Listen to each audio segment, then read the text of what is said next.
পাকা আমের মাখা সন্দেশ। এখন তো আমের সিজন, তাই প্রচুর বাড়িতে আম আসে।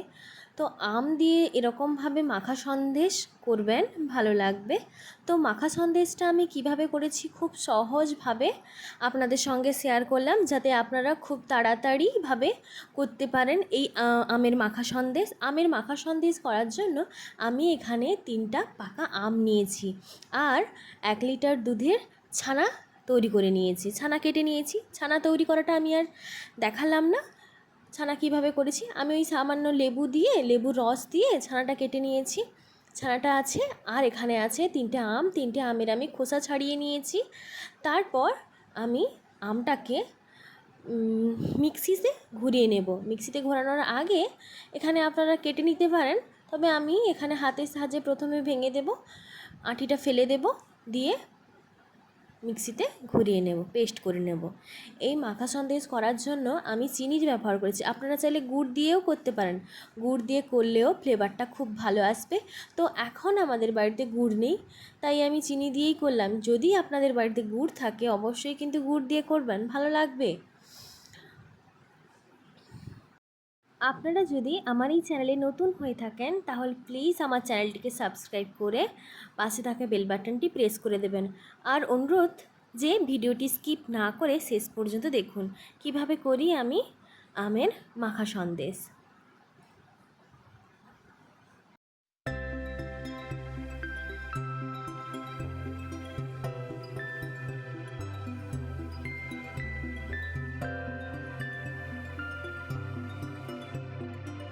আমগুলোকে আমি এইভাবে মিক্সিতে পেস্ট করে রেখে দিয়েছি। এরপর আমি যে ছানাটা তৈরি করেছিলাম একদম হাতের সাহায্যে ভালোভাবে, যাতে ছানার মধ্যে কোনো দলা দলা ভাব না থাকে, সেরকম ভালো করে মসৃণ করার জন্য হাত দিয়ে এইভাবে বেশ কিছু সময় ধরে দোলে দোলে মাখিয়ে নেব, যাতে কোনো দলানো ভাব ছানার মধ্যে না থাকে। যত হাতের সাহায্যে ভালোভাবে এইভাবে মসৃণ করবেন তত কিন্তু মিষ্টির স্বাদ ভালো লাগবে। তাই আপনারা অবশ্যই একটু ধৈর্য ধরে হাতে টাইম নিয়ে ছানাটাকে ভালোভাবে মসৃণ করে নেবেন। তো আমি এখানে কম ছানা নিয়েছি, তাই আমার মসৃণ করতে খুব একটা বেশি সময় লাগবে না। আপনারা যদি এর থেকেও বেশি ছানা নেন তাহলে একটু বেশি সময় লাগবে ছানাটাকে মসৃণ করার জন্য। ভালোভাবে প্রেস করে করে একদম দলানো ভাব যাতে না থাকে সেরকম অনুযায়ী করে নেবেন।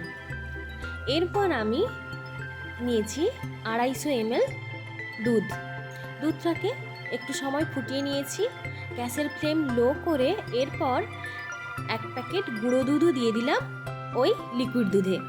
গুঁড়ো দুধ দেওয়ার পর আমি ভালোভাবে গুঁড়ো দুধের সঙ্গে লিকুইড দুধটা মিশিয়ে নেব, এবং যাতে কোনো দলা দলা ভাব না থাকে সেরকম দেখে নিতে হবে।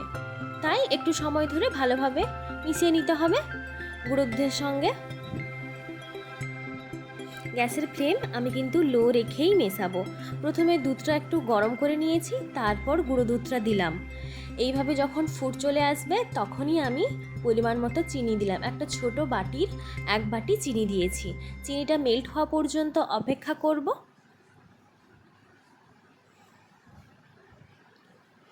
চিনিটা মেল্ট হয়ে গেলে আমি ওই যে আমটা পেস্ট করে রেখেছিলাম ওই পেস্ট করা আমটা দিয়ে দিলাম। এরপর আমি এইভাবে দুধের সঙ্গে নাড়তে থাকবো। গ্যাসের ফ্লেম কিন্তু লো রাখবো। ভালোভাবে মিশিয়ে নেব আম দুধের সঙ্গে।